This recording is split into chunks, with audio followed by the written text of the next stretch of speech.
Sunday mornings, just for your edification, not that it's important, but like 4:30 I get up, and Sunday mornings early is probably the quietest morning of the whole week. People get up early to go to work and stuff, and Sunday morning, really the only people that might be up that early are insomniacs or pastors that are trying to get ready for their service. But, I usually try to get direction from the Lord on Sunday mornings because my week is so busy that I don't have time. I don't have the leisure.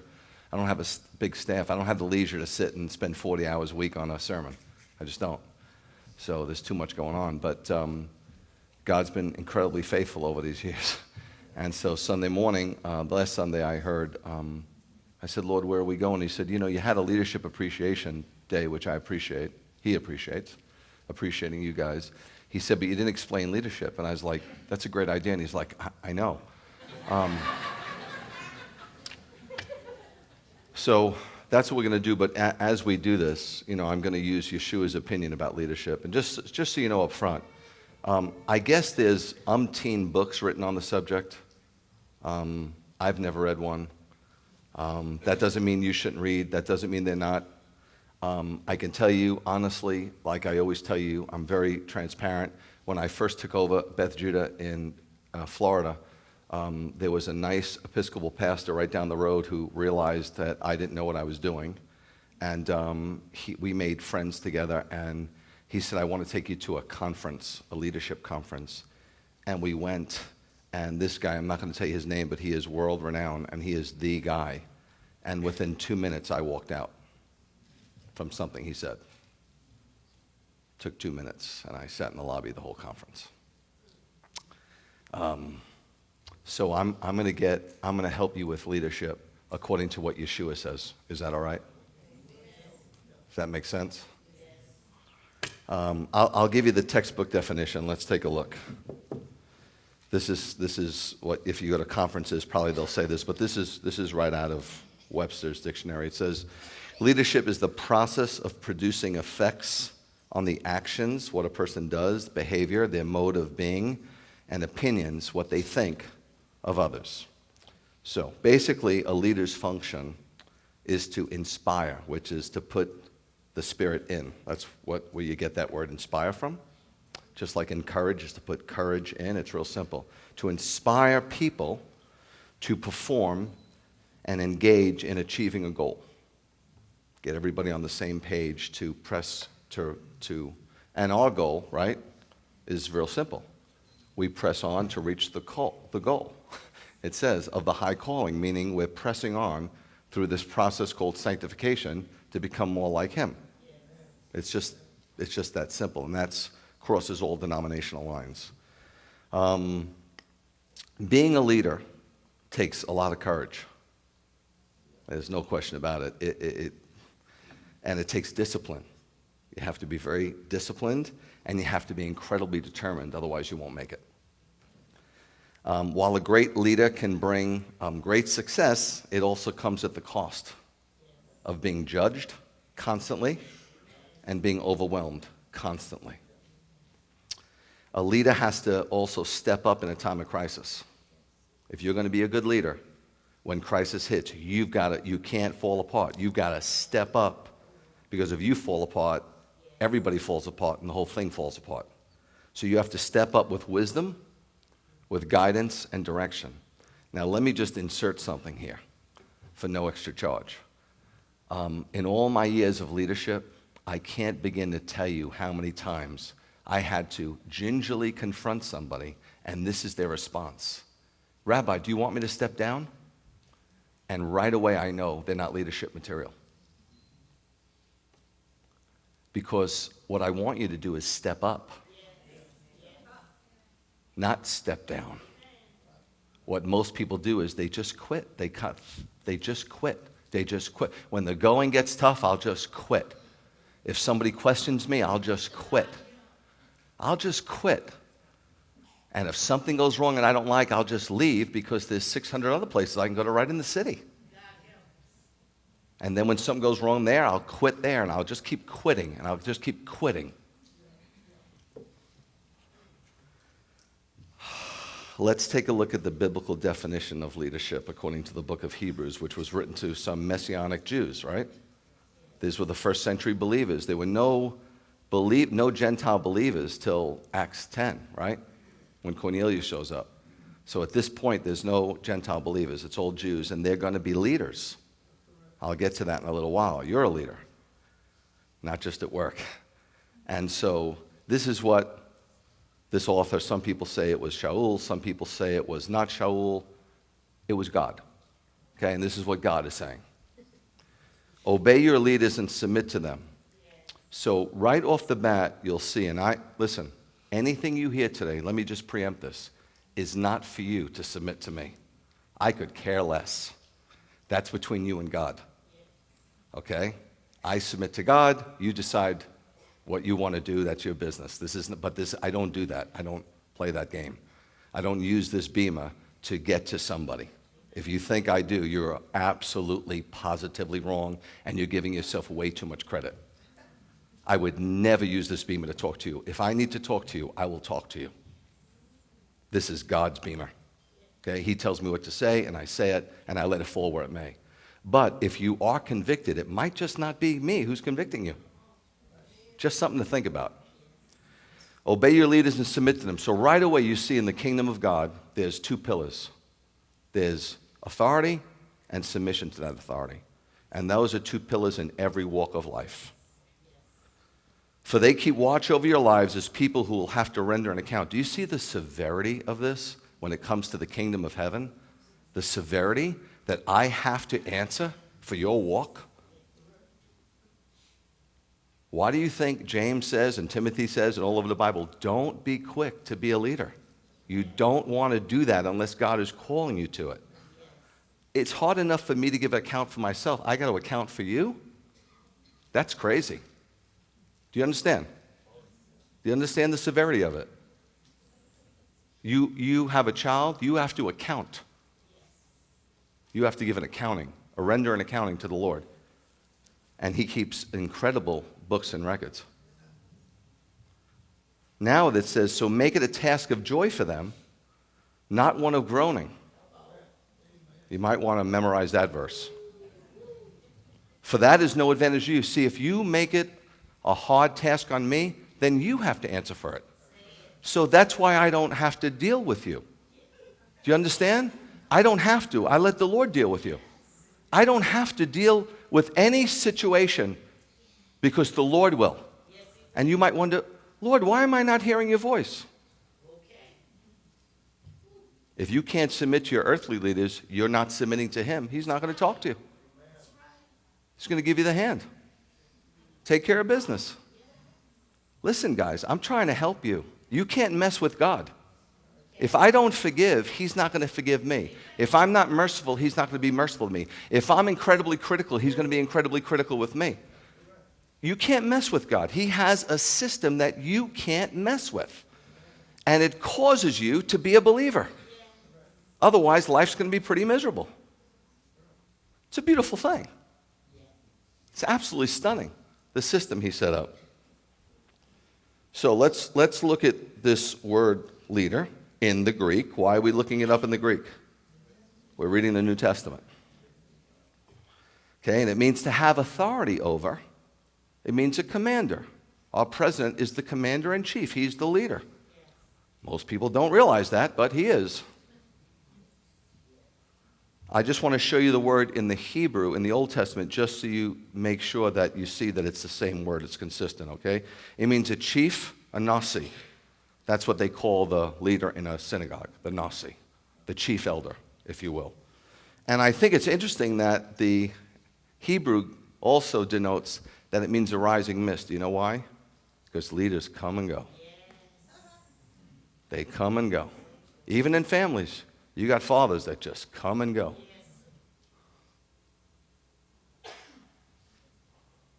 Rising mist. Very few stay the course and finish it well.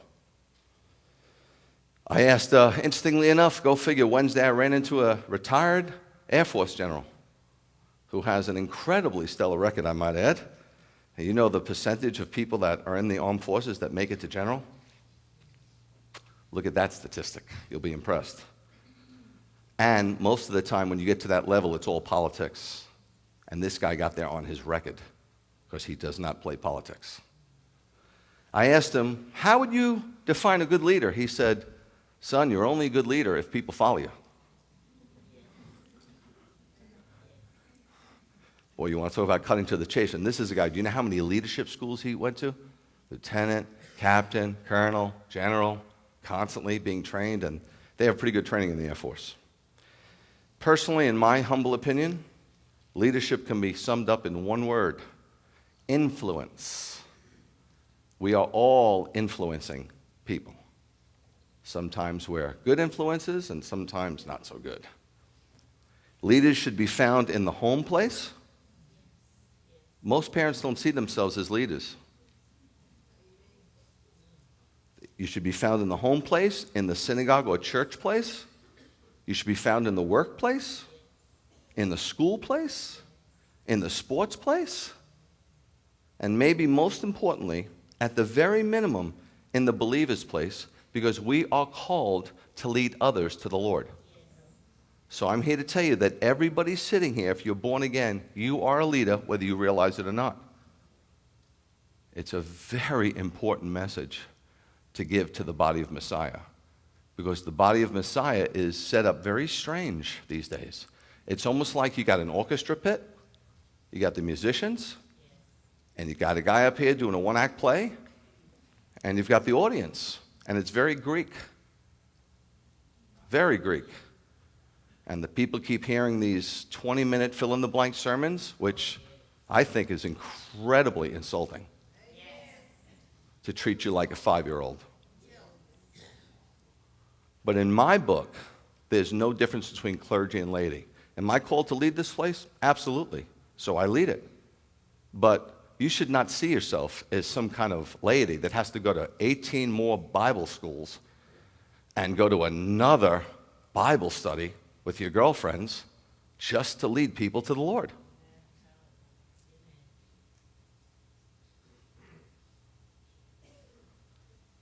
Crazy.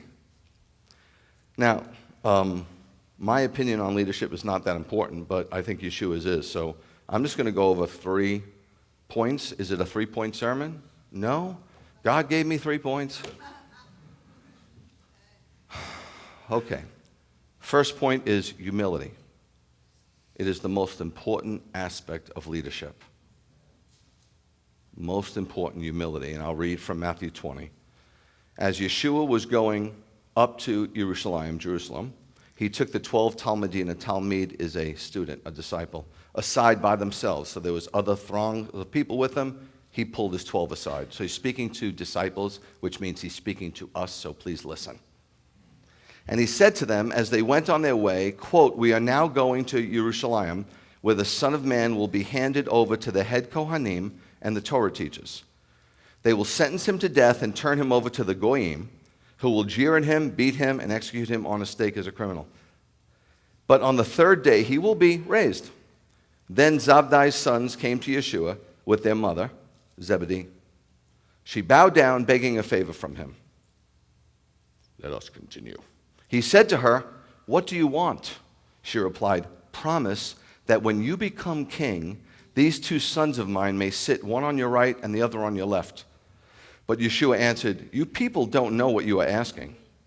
Can you drink the cup that I am about to drink?" They said to him, "We can." He said to them, "Yes, you will drink my cup." Wow, how would you like to hear that? "But to sit on my right and on my left is not mine to give. It is for those for whom my Father has prepared it." Now when the other 10 heard about this, they were outraged at the 2 brothers. Let's continue.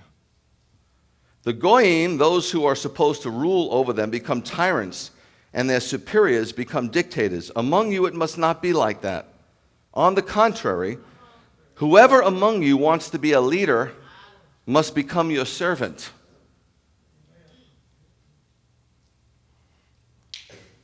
They do great with this in India and Africa. America, not so much. For the Son of Man did not come to be served, but to serve, and to give his life as a ransom for many. All right, you got it? Let's just break it down. Matthew 20, 17 through 19, we'll start with that. As Yeshua was going to Jerusalem, he took the 12 disciples aside and said, as they went on their way, we are now going to Jerusalem, where the Son of Man will be handed over to the head Kohanim and the Torah teachers. The priests are different than the Torah teachers. The Torah teachers were those who taught the Torah. They were experts in the law. Some people call them lawyers. They were experts in the law. They were experts in the law. And the priests served the Lord in the temple. Different groups. They will sentence him to death and turn him over to the Goyim. Isn't it amazing how they say all the Jews kill them? And the Goyim will jeer at him, beat him, and execute him on a stake as a criminal, like they weren't part of it. Hey, you know, those Jewish slaves and the Roman centurions in our army, we were afraid of them.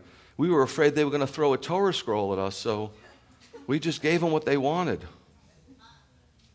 How can you blame other people for decisions you make?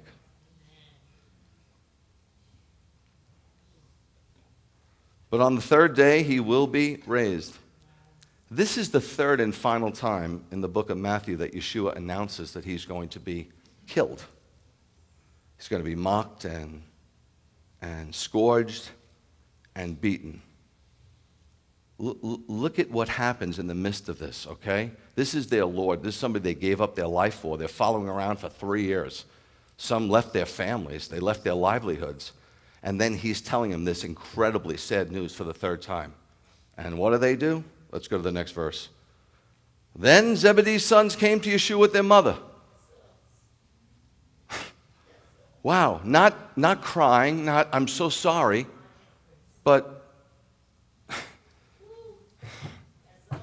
I mean, so sad. Yes, that's my point. Does it sound familiar?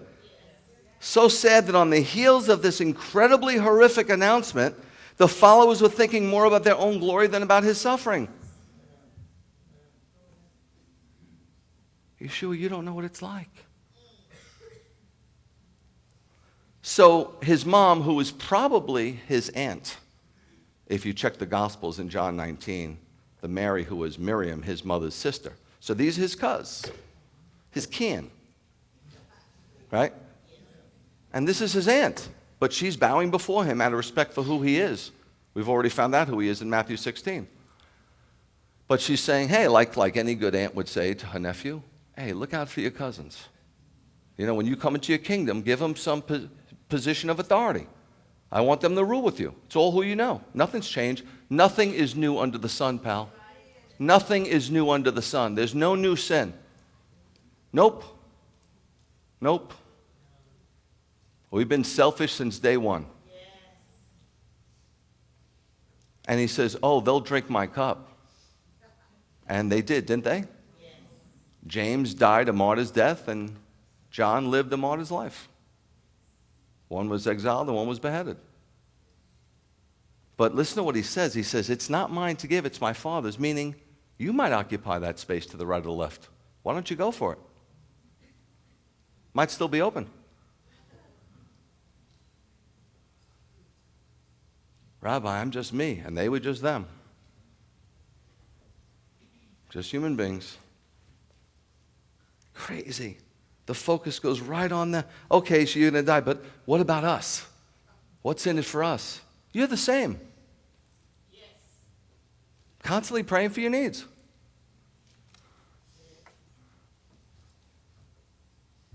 Look at the next few verses, Matthew 20, 24 to 26. Now when the other 10 heard about this, they were outraged. Why were they outraged?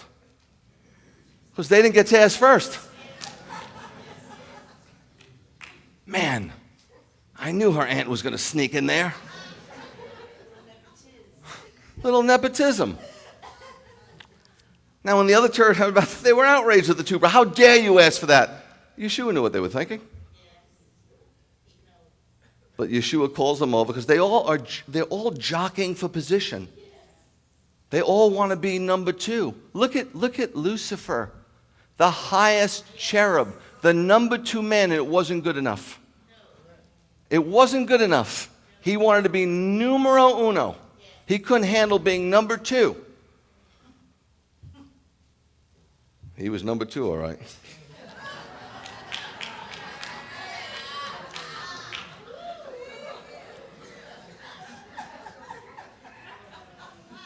So then Yeshua makes a revolutionary statement. A revolutionary statement. He basically says that greatness is manifest by service. It is the total antithesis in the world system.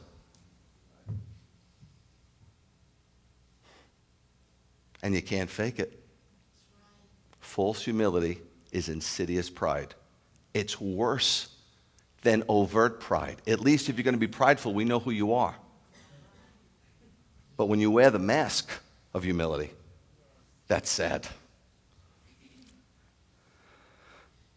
It's crazy. The more humble you are, the greater you are.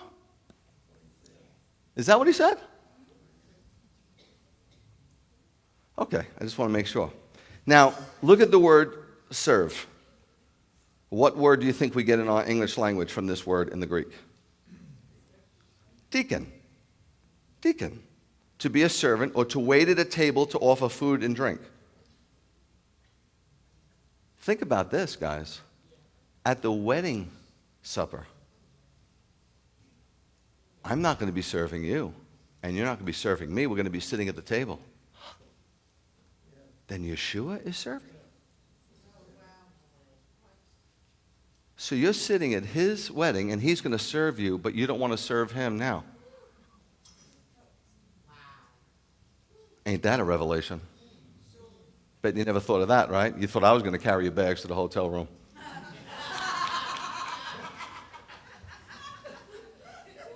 Now, just so you know, some of you guys serve as shamashim, which is our Hebrew word for deacon.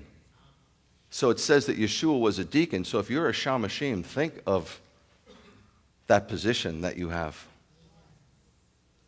I know that Bernadette's going to get real mad, but the toilets that you guys urinate and defecate in every week, she has her hand on. I'm off duty with that. You stop doing that? Yeah. I mean, out here, I'm cleaning, but I don't do it. Why'd you stop doing that?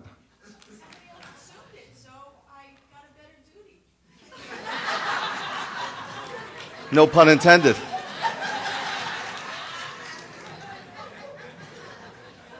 Actually, our leader does that. Our leader. You're a leader? But you used to do that for years and years and years. You still clean the synagogue? I do my toilet. Okay. Okay. No toilet. See how outrageously honest we are? But how many pastors' wives do you think are cleaning toilets? I just want you to know something. I clean pressure wood. I'm not telling you this. I don't need your carrot, believe me, and I don't need your thanks. Why I'm telling you this is because I want you to know we never thought we were better than anybody else. The day I got saved, I never thought I was better than anybody. I just thought I was better off by the grace of God. Who would think that? Well, where? Can you come by and wash my car? No, I don't need my car washed. Max does it. I don't need anybody to clean my house. The kids do it. I don't need nobody to cook. Bernadette does it.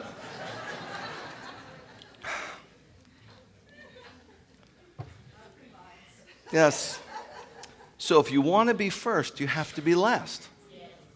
What? This is totally contrary. Guys, you've been steeped in the world. Just look at where the world is and go 180 degrees to the right, and you'll find the kingdom of heaven. People call us the upside down kingdom. Have you heard that? No, it's the right side up kingdom. Don't let them get away with that. That'd be the day. Backing me in a corner, prove God, you disprove him. The whole purpose of Yeshua's incarnation can be summed up in 2 words. You ready for the big lesson? Serve and give. 2 words for his whole purpose. To serve and give. The King of all kings becoming a lowly servant and giving his life as a ransom for many. How you doing following him?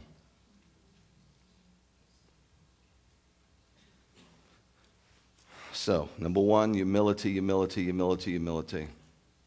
The more time you'll spend with the Lord, the more humble you'll become. It just kind of happens. The more intimate time you spend with the Lord and see his greatness and his glory, you will have those Isaiah experiences where you'll say, a man of unclean lips. And you'll fall and cry about it. And it's right. I don't want to just talk about the depravity of man. It gets destructive if we just talk about how lousy we are. But if we never talk about it, you're going to be a problem child. Yes. Number two, as a leader, whether it's in the synagogue or whether it's at home or at work or on the playing field, you have to take the authority to discipline. Any old school parents know what I'm talking about? Remember that old world thing when kids were kids and parents were parents? Remember? Let me read from Matthew 18. This is all Yeshua's opinion. Moreover, if your brother commits a sin against you, go and show him his fault, but privately. We seem to skip those two words, right? Just between the two of you. If he listens to you, you have won back your brother. If he doesn't listen, take one or two others with you, so that every accusation can be supported by the testimony of 2 or 3 witnesses. So if you take one with you, there's 2 witnesses, you and the person. Or if you take 2 with you, then there's 3. Not 4 with you. Don't bring an entourage. Just, guys, I don't know how to tell you this, but just stick to the manual. Every single denomination was birthed out of man. Every single one. God never intended for one single solitary denomination. I'll teach more about this next week. I'll prove it to you scripturally, and I'll prove it to you theoretically and philosophically. But the reason why is because people started doing their own thing, and they didn't stick to the manual. They say they stick to the manual, but they have their own rules and regulations. If he refuses to hear them, tell the congregation. We tend to do that first, don't we? Yep. And if he refuses to listen, even to the congregation, treat him as you would a pagan or a tax collector. This is going to be so rich because this has been so preached over the years, out of context. How many have walked in Pentecostal faiths? You're going to really get something out of this that is going to just bring such peace to you. Yes, I tell you, people, that whatever you prohibit on earth will be prohibited in heaven, and whatever you permit on earth will be permitted in heaven.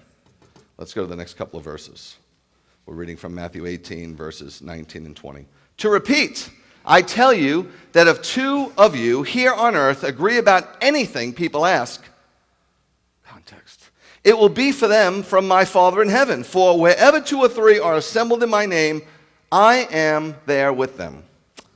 This is going to take a little time, so let's break this down. We'll see how far we get. We might not get to the third point. But we'll get to the third point sooner or later. But why go to the third point if you don't even understand the second point? Right? People just, you don't want to get through the Bible. You want the Bible to get through you. Okay, let me put it into context first, okay? I got to go to Matthew 18, verses 1 to 4. You'll see why. At that moment, the Talmudim came to Yeshua and asked, here we go again.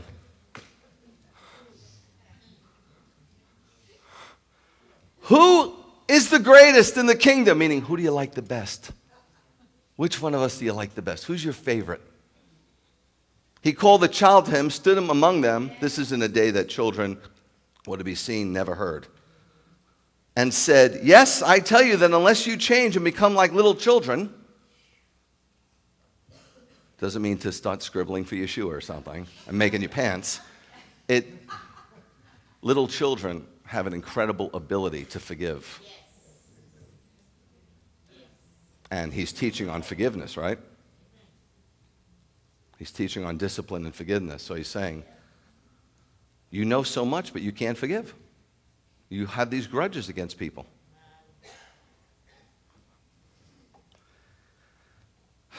You won't even enter the kingdom of heaven. Now that's pretty straightforward. People say, what are you saying, Greg? I'm not saying nothing. I'm saying you're not going to get to the kingdom of heaven. I don't care how many times you profess Yeshua as Lord. Congratulations. The devil knows that too. Even the demons shudder every time he showed up. They know who he is, but is he Lord of your life? And if you're not acting like a little child, being willing to forgive, guess what? Don't squirm. It's not easy. None of this stuff is. And the Lord knows when you're trying. I'm talking about somebody who just says, I ain't forgiven them. They don't deserve it. I'm talking about somebody who's incredibly belligerent in their lifestyle. I'm not talking to somebody who's been so incredibly hurt and goes, this is so hard, God. God understands. You hear me? It's not that cut and dry with the Lord. He knows the motivations of your heart. And there's some people that have to forgive horrific things that were done to them, and they're struggling, but they're trying, and God so appreciates it. Okay, so for some of you that are sitting here saying, listen, I had an uncle who raped me for 7 years, and I just can't seem to, I'm not insensitive. I pray for Yeshua to come back, not so much for me. I can't take the bad news anymore. I can't take the pain. Just don't want to take it anymore. And if that's something that you experienced, or so you've been betrayed by a spouse horrifically and you're struggling, you got every reason to struggle. Don't be too hard on yourself. I'm just making an overall statement for people overall that we have to try. We got to try. Okay, so again, he speaks about humility. And the context is, once again, the disciples are focusing on themselves. Now, I want you to know, just a few verses before this, just for the record, look at Matthew 17, 22 to 23. As they were going about together in the Galilee, Yeshua said to them, the Son of Man is about to be betrayed into the hands of people who will put him to... Here we go again. This is the second time. So again, he tells them this horrific news, and they're like, okay, who's going to be the greatest? When you're out of here, who's taking over? Human nature is unbelievable. There is enough flesh in each and every one of you in this building to ruin this place.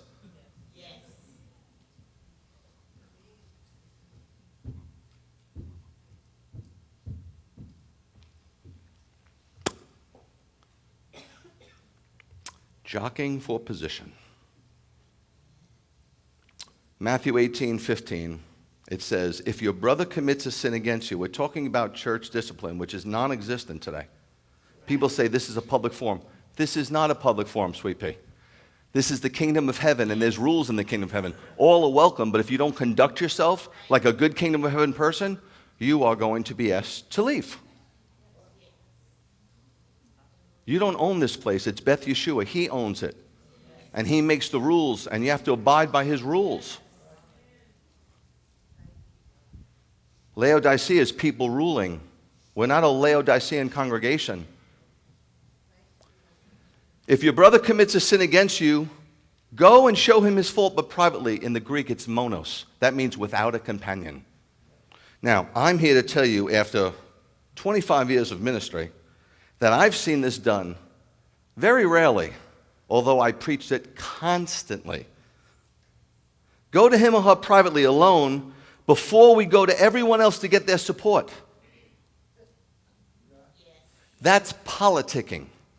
Going to people to get, when people come to me and say, Rabbi, we have an issue here. I've been talking to some people. That means it's them and like one other person they convinced. You're politicking. Do you know who politicked? Satan. Do you think he took a third of the heavenly hosts overnight? The battle with the Lord happened in a blink of an eye.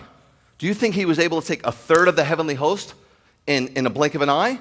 He politicked for who knows how long. Why are you playing into his hand? Why are you a follower of Satan? You know how many times we've had people that leave in groups here and politicked. Called, I knew. They were calling, they told me. Not they told, the people. They were calling them to get them on their side so they could start something. I was like, knock yourself out. The last group left, they took a third of the people. Isn't that interesting? Did I try to keep anybody? Why would I? I don't know nobody.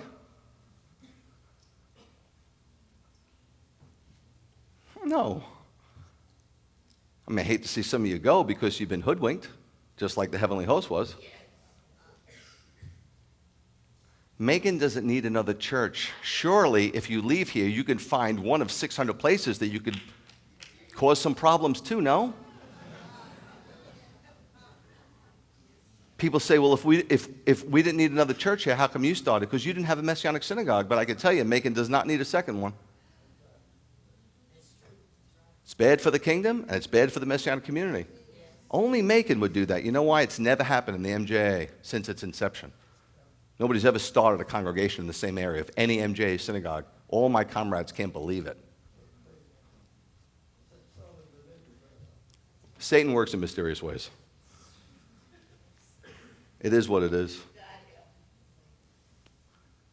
You should not even entertain such ungodly conversations. I tell you this all the time. When you come to me and say, Rabbi, I have this thing with so-and-so, and I said, the first thing I say is, did you speak to so-and-so? Every time. Well, no. Then, I mean, I can help you. I can help guide you on maybe what to say, maybe what not to say, but I can't go. That would be a violation even if I went. I can't go and talk to the person. I don't have the authority. I'd be usurping Yeshua's authority.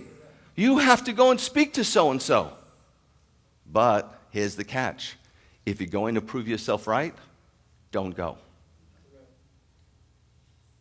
You follow? Or if you're going to prove them wrong, don't go. There'll be no anointing on your conversation. God will not go with you. It'll be you and that person, and you know what you're going to do? Create a bigger issue. And then, after you fight some more, then you're going to grab groups and create a faction. It's the way it goes. Go privately, just between the two. If he listens to you, you've won back your brother. Hallelujah. So what is the crux of the issue here? Winning back your brother. Winning back your brother. Not proving yourself right. You're not right. You've got to be 100% right to be right.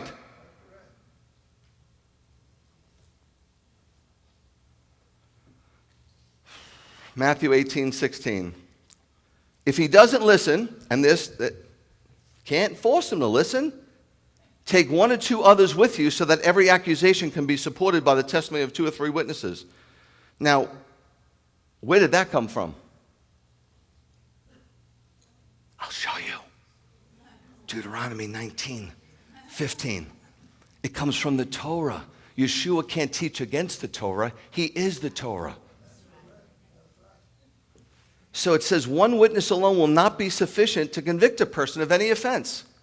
So when you come to me and tell me something, this is what I can say to you. And not being mean or sarcastic, even though that's part of my fiber. I can say, I have no reason to not believe you, but I have no reason to believe you. Why should I? Rabbi, you know me. I know. That's why I'm saying that. Because you're coming alone. You're accusing somebody alone. You can't do that. One witness alone will not be sufficient in God's system, in his jurisprudence system, to convict a person of any offense of any kind. That matter will be established only if there are 2 or 3 witnesses testifying against him. That's why I said, if he doesn't listen to you, look, you go there to reconcile, make peace. You don't need 2 or 3 witnesses. But if he doesn't listen to you, then you need, because you can't accuse like that. Is it anything new? Did Yeshua just preach it? No, Paul did too. 2 Corinthians, this will be the 3rd time that I've come to visit you. Any charge must be established by the testimony, meaning he's coming to check out the congregation that he's birthed. There's issues there. Why? Because there's humans there. Nothing's new under the sun. Guys, I don't want you to think that these guys are perfect. Some people think, oh, Rabbi, are they perfect in Africa? No, Africans aren't perfect because they're humans before they're Africans. And in India, there's issues. There's always going to be issues because there's always going to be stinking flesh. And if you get led by the Spirit and filled by the Spirit and directed by the Spirit, there won't be issues. Stop making it about you.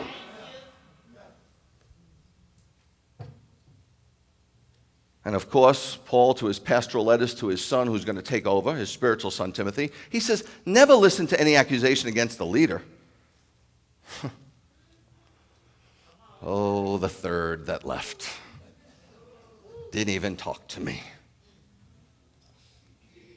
Why does he specify leaders? Because, guys, leaders are Satan's favorite targets. Let me read you something.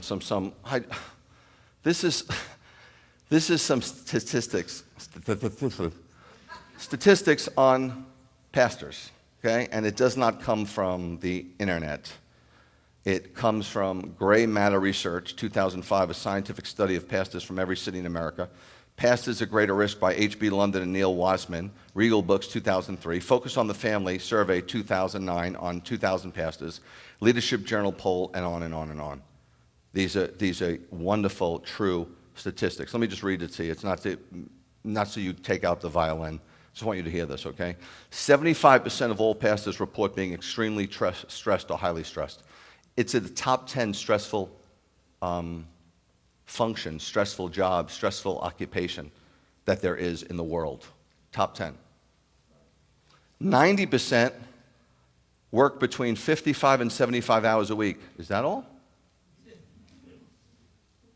Only 55 hours? Wow. I must be doing something wrong. 90% feel fatigued and worn out every single week. 70% say they're grossly underpaid. 40% report a serious conflict with a parishioner at least once a month. 78% were forced to resign, 63% at least twice because of church conflict. 80% will not be in ministry 10 years later, and only a fraction make it to a lifelong career. 100% of 1,050 Reformed and evangelical pastors had a colleague who had left the ministry because of burnout, church conflict, or moral failure. 91% have experienced some form of burnout in ministry. 70% say they have lower self-esteem than when they entered the ministry. 70% constantly fight depression. 50% feel so discouraged that they would leave their ministry if they could, but they don't have another job. 80% believe their pastoral ministry has negatively affected their family. And 33%, that means 1 out of 3, has said it's a downright hazard. 80% of ministry spouses feel left out and unappreciated by the church. 77% feel they do not have a good marriage. 41% display their anger as reported by their spouses. 38% are divorced or divorcing. And I can go on, but I think you get the message. So it's funny when people tell me, Rabbi, I've been hurt by the church. Really? You want to sit down and talk? I'll share some stories with you. I was very hurt, Rabbi. I was teaching in Sunday school, and then they told me not to anymore. I mean, I was persecuted. You want to compare notes? No, you don't, sweet pea. But I take the hits not because I'm a great guy, because I serve a great God. I'm not doing this for you, and I'm not doing this for my family. Leaders are favorite targets, man. Whatever leader you are, wherever you are in business, in the school place, on the sports field, they're going after the leader because strike the shepherd. Okay. Matthew 18:17 will continue with the authority to discipline. If he refuses to hear them, so if he refuses to hear the 2 or 3 witnesses, then tell the congregation. That doesn't mean, so-and-so is on crystal meth. Tell the leaders of the congregation, the elders. We don't embarrass people. If he refuses to hear them, tell the congregation. And if he refuses to listen even to the congregation, meaning you brought 2 or 3 with you, right? You went alone, refuse. 1, 2, 3 strikes, you're out. You went alone, you went with 2 or 3 people, and then the elders sat down with you and said, this has to change. You have to repent of this, otherwise. Then, I've had to do this. I know, I talk to my friends who are pastors, and they go, yeah, it's too sticky. I'm like, what? What's too sticky? If you're going to be a leader, you have to take that authority. You have to take it. Who wants it? You got to be nuts to like confrontation. You got to be crazy to like war. Who likes war? It's awful. But you have to. Otherwise, you can't lead God's congregation. You can't lead your family if you're not going to take the authority to discipline. You can't be a boss at work if you're everybody's friend. They don't need a buddy. They have tons of friends. They need a leader. In the words of the late, great Prince, you say you want a leader, but you can't seem to make up your mind. I think you better close it. Let me guide you through the purple rain.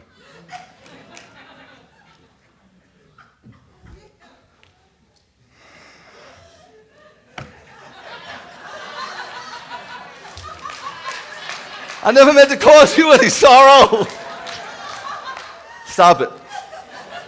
That was just for you anyway. Stop it. In our old days before the Lord, we were Prince fans, don't we? Shh, it's okay. Okay. Treat him as you would a pagan or a tax collector. Now, what does that mean? Pagan is anti-God, and a tax collector, they were awful. They were robbing their own people. They were hated. So he's saying bar them from privileges in the local congregation. If they're not willing to repent of their issue, you ask them to leave nicely. If they don't leave, then you escort them.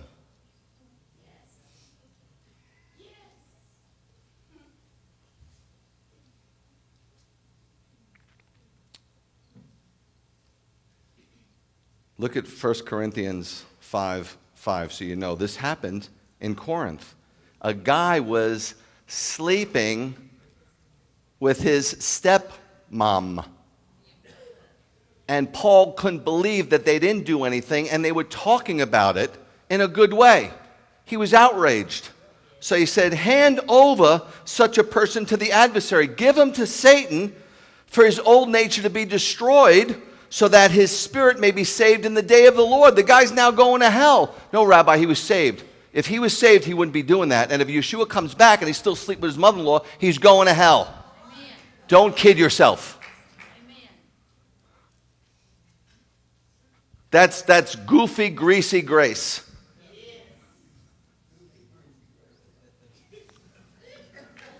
So the point is, Paul's not being mean, he's being loving. It's loving to discipline because you're trying to save their soul. It's unloving to let a person do whatever they want. You don't care about them. I've instructed this to my kids. If I let you do whatever you want, I'm saying, I don't really care about you. I could care less. Do whatever you want. Go ahead, play in traffic. I don't care.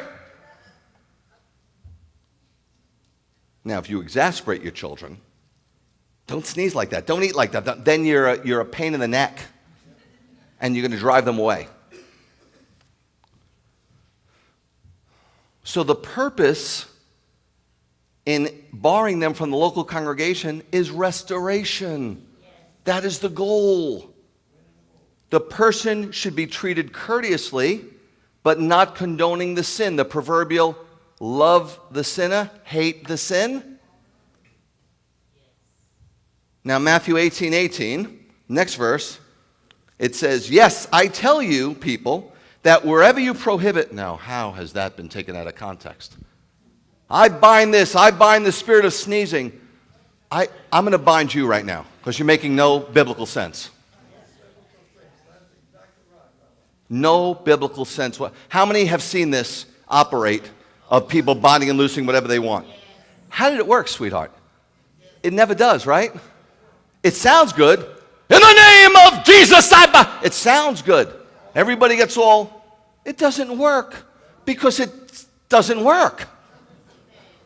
Because that's not what he's saying in context. He's saying that the discipline is binding in heaven. If you take 2 or 3 people and then the elders and you come before somebody and you go, so you're leaving your wife, I'm going to have to ask you to leave. That discipline is bound in heaven. If he repents, that discipline is loose from heaven. Meaning they have the authority to discipline by the Lord according to heaven's rules. It first has to be bound or loose from heaven. So if it's not right according to heaven, you're bound. But if you repent, you're loose. Now do you see it? Or you still don't? No? I hope so. You have to read God's words in context. Otherwise, you're going to destroy the meaning.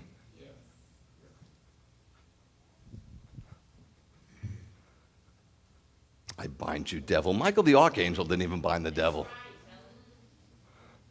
Listen, instead of binding the devil, why don't you loose yourself to the Lord?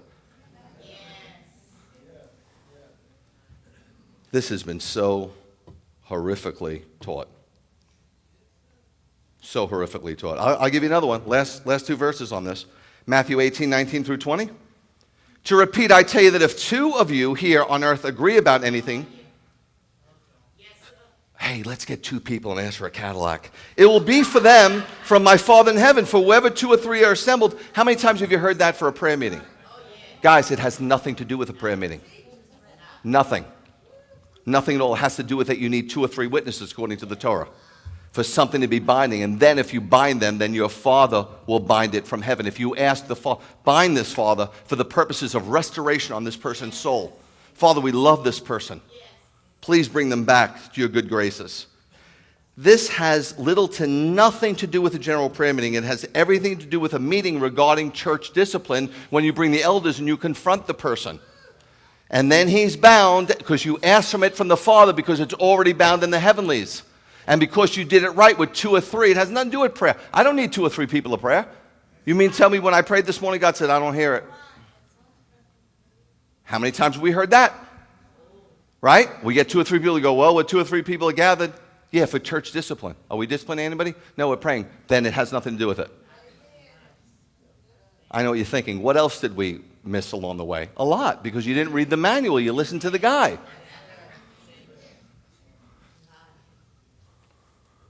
He could be just as wrong as anybody, no? So in summary, regarding church discipline, Yeshua said we must be ministers of reconciliation. So that makes you a leader. You are a minister. Every single solitary person sitting here is a minister. I'll prove it to you. 1 Peter 2:9. There is no difference between clergy and laity. Different callings, different gifting. But you are a chosen people. The king's Kohanim, Mamlechet Kohanim, a kingdom of priests. He's just repeating what God said in Exodus 19 when he first called Israel. A holy nation, a goy kadosh, a people for God to possess, a segulot, his possession. Why? I'm glad you asked. In order for you to declare the praises of the one who called you out of darkness into his wonderful light. So, you ready? I know this is going to be like a Reverend Sun Young Moon, Madison Square Garden thing, an arranged marriage. Okay, I'm not a cult, but you're all ordained. I just ordained you. If you need a card, we'll print one up for you. You're all ordained. You are. There's nothing wrong with going to seminary. But you're ordained. God can anoint you without getting a degree.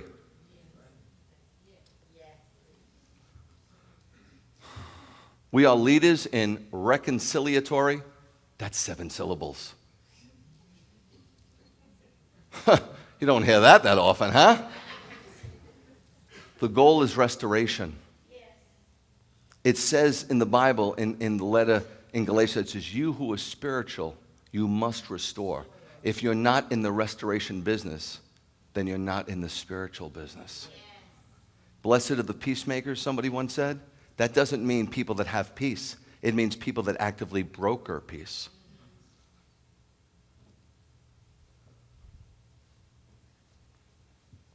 And the ultimate reconciliation is being born again. We are all called to lead people to the Messiah. If it doesn't work, it's okay. All you can do is lift them up because God's doing the drawing. So you don't have to keep score. But if you're not even involved in it, something's radically wrong. He's not going to be impressed with your knowledge. I've got a ton of it, and I'm not impressed with it. How do you guys feel, guys especially, when you see a classic car that's been restored? Or women, when you see a turn-of-the-century home that's been restored? Okay, then think about how God feels when he sees brothers restored.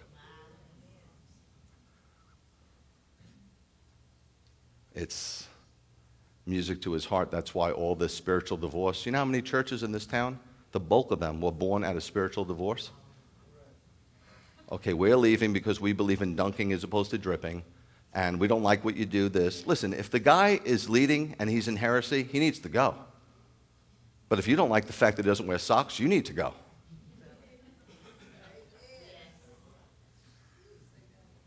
And then they take some kids, right? Typical divorce. I'll take the boys and you take the girls.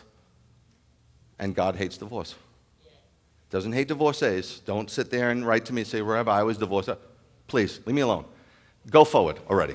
Go forward. Stop living in the past, okay? Okay, it didn't work for Jethro, tell it won't work for you. Just go forward. But he hates spiritual divorce. And so many of you are products of it. What I'm saying is it's a new day. Stop. Stop. Don't entertain. When somebody comes to you and says, you know what so-and-so said? I said, I'm sorry, I don't mean to offend you, but I can't entertain that. You'll change them. But if you listen, they'll change you. Well, we have one more point. Do you think we should go for it? It's a short one. Do you mind? Okay, so we got be humble. If you want to be a leader, and I don't care, parent, be humble. Okay? You have to take the authority discipline. Last one, you have to be exemplar. Okay? Look at, this is all Yeshua talking. Okay, Matthew 23, the woes. Then Yeshua addressed the crowds and his Talmudim. The Torah teachers and the Perushim, again, two different classes of people. The Torah teachers were experts in the Torah, the first 5 books. The Perushim were experts in halakha, how to walk out what they were teaching. Okay? She needed both. They sit in the seat of Moses. We're going to Israel. I'm going to take you to a temple, a synagogue up in the Galilee, and I'll show you the seat of Moses. There was legitimately a seat where the person would sit. They would read from the scrolls. Remember, they handed Yeshua the scrolls. He went to Nazareth, the synagogue, as was his practice on Sabbath. Yes. Yes. Next week is going to be so much fun. It's going to be such a good, this is just a precursor to next week. We're going to talk about denominations and unity. You're going to be blown away at how man-made it is and how I can't believe we're going to wait so long, but okay. So they handed him the scrolls. He read from the scrolls, right? He read from the scrolls in Isaiah, and then he rolled the scrolls, and then he sat in the seat to teach. Moshe was the teacher, so it's called the seat of Moshe. So he's saying they sit in the seat of Moses. They're the teachers. Whatever they tell you, take care to do it. What they're telling you is true. What they were saying was true. They were preaching right out of the Torah. But don't do what they do because they talk and don't act. Guys, help me out here.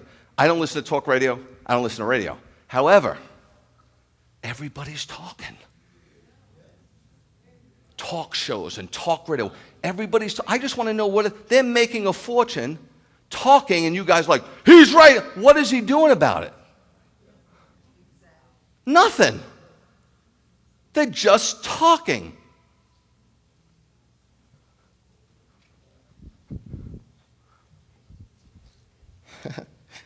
This is really, when it comes to Yeshua's teaching, forget about it. Yeshua said here, what he's saying is, look at 2 and 3. Forget the first verse for a minute. The Torah teachers, the Perushim, sit in the seat of Moses. They're the teachers. Do what they say, but don't do what they do, because they talk but don't act. You know what he's saying? He's saying we got to lead by example. We're not going to be perfect. I'm not, but when I mess up, I fess up. I do it especially with my family because I'm home a lot. And when I'm not right, I tell them, I'm sorry, okay? I'm really sorry, but it's your mom's fault. And then I say, don't say anything to her, but she's going through some things. So we just have to pray for her. But don't mention it to her because she'll be even more upset. Yeshua, basically, he's warning against high talk and low walk. That's all he's saying here. Their teaching was dependable, but their conduct, I always tell people, don't let your gifts take you where your fruits can't keep you. You understand? No? I'll explain. Okay? Gifts are very loud. People that are gifted are very loud. They're always yelling, like God's hard of hearing. And we always want spiritual gifts, right? We always say, oh, that guy, he's got the gift of healing and the gift of knowledge and the gift of this and the gift of that. Where's the fruits? He's got all these gifts and his fruits are virtual prunes. The fruits are more important. Show me a person who's fruitful over a person who's gifted. The priest had a garment. On the end of his garment, what did he have? Pomegranates and bells. Was it bells on one side, pomegranates on the other? In between. You know why? The bells represent gifting, very loud. You got to put some fruit between it to tone it down a bit.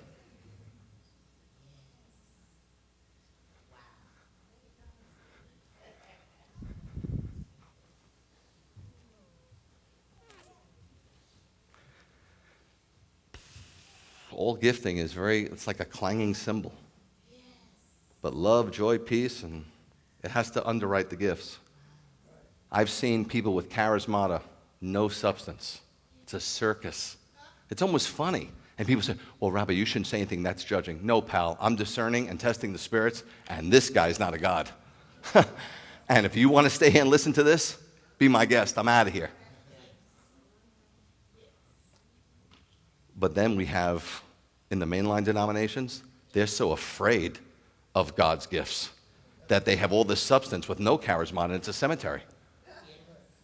I see it in the Hebrew root stuff. We just want knowledge. And when we sit with Yeshua, and he says, I'm coming back in my Father's glory, my recompense with them for what they did, we're going to impress Yeshua with knowledge. Guys, I'm somewhat of an eschatological expert. That's where my expertise lie, but you don't see me teaching on that much, do you? This is ready for my eschatology? If you really thought this was the end days, why aren't you witnessing more? What do you think you can impress Yeshua with? Witnessing or telling him when the rapture was supposed to be?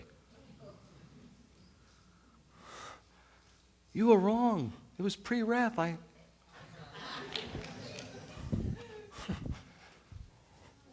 I'm an amillennialist. I don't even know what that means. Yeah, charisma is good, but you gotta have substance. You gotta have substance. You gotta have good theology. But all theology and no charismata?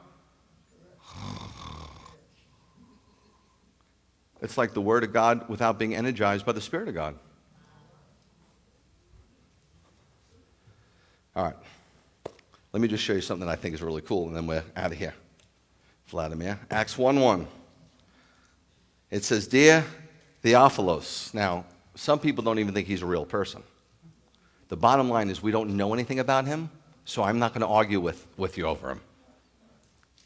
He could be just a general person, because Theophilus means friend of God. And he could be saying, dear friend of God, which we're all supposed to be, right? It says, in the first book, that's Luke, I wrote about everything Yeshua set out to do and teach. Isn't that cool? Look at that again for a minute. The first time I saw this, like 8 million years ago, I thought it was the coolest thing. I wrote about everything Yeshua set out to do and teach. So Yeshua didn't practice what he preached what he practiced. What? He did it and then he taught it. It'd be nice if we taught it and then did it, but a lot of times we just teach it. So I'll settle for teaching it and then doing it. You know, Bruce Lee, when he developed Jeet Kune Do, he would go to Yip Man and study, and then he'd go into the toughest part of Chinatown, in real Chinatown, not New York, Chinatown, China. And he'd go into the gang areas, and he'd start a fight with many people. And if it didn't work, then he threw it out. And that's how he developed this way of the intercepting fist. He said, if it doesn't work, what's the point? Well, you're not going to know if it works unless you try it, right? And then if it doesn't work, tell God it doesn't work.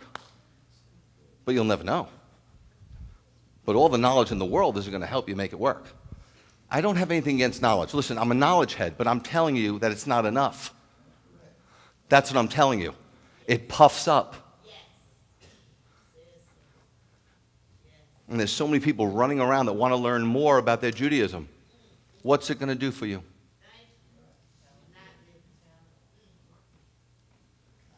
And if you find out that your great-great-great-great-grandfather was 1/16 Jewish, is that going to make any more born again?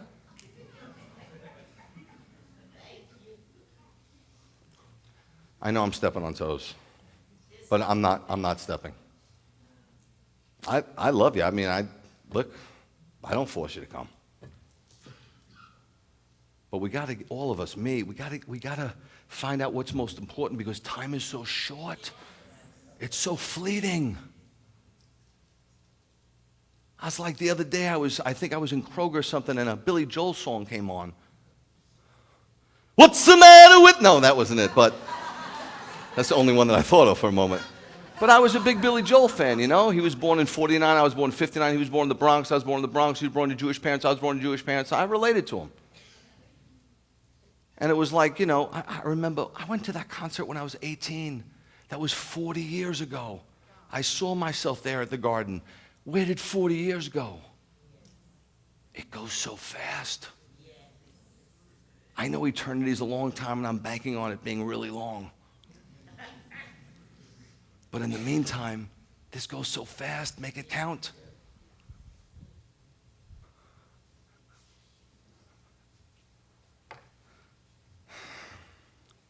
He definitely led by example. He left us an incredible legacy, an incredible example. And he was the perfect son. And we're called to be sons and daughters of the Most High God, so we have to reflect him some way. We're God's reps. We represent the kingdom of heaven.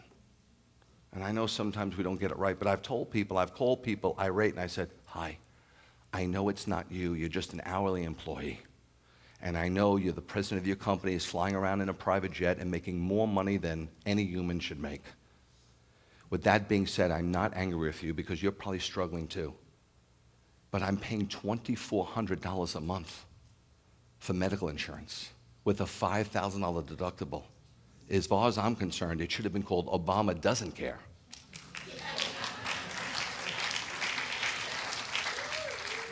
Help me, please. Because the doctors are upset that they're not getting paid enough from the insurance companies, and the insurance companies are upset that they're paying too much out, and I'm just a middle-of-the-class guy that just wants a little help, man. What are you getting mad at me for? I'm getting killed, along with a lot of you, right? So life is frustrating, right? It's frustrating. We could sit around and complain, and all day long we could find something to complain about. Or we could do something to change it. People tell me, you're wasting your time. You just gotta go with it. I'm not going with it. The problem is I can't get anybody to come alongside. Hey, you want to do a march? Well, I really can't take off of work and the football game we can't get everybody together, and that's what Satan's doing. He's broken down our community. He's broken down our oneness. He's divided, which is denomination. It comes from the word denominate. It means to divide. He's divided and conquered. But you know what? If somebody's going to kill a Woodstock in Oregon, you'll get 1 million people to show up. Okay, leaders, let me lead you with this, and then we'll continue this next week. We'll get a little bit more in depth. In 1430, during the 100-Year War between France and England, Jeanne d'Arc, a.k.a. Joan of Arc, was 18 years old, told the French general that she would lead the way over the wall for 3,000 French knights in battle. The general laughed, and he replied, Jeanne, not a man will follow you. To which this 18-year-old girl said, I won't be looking back to see if they're following me.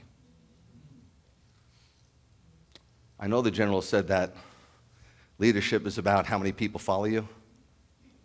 I don't look back to see who's following me. I'm just following him. That's what you need to do. It's real easy to be a leader. Just follow the ultimate leader, and you'll do fine. Let's stand together.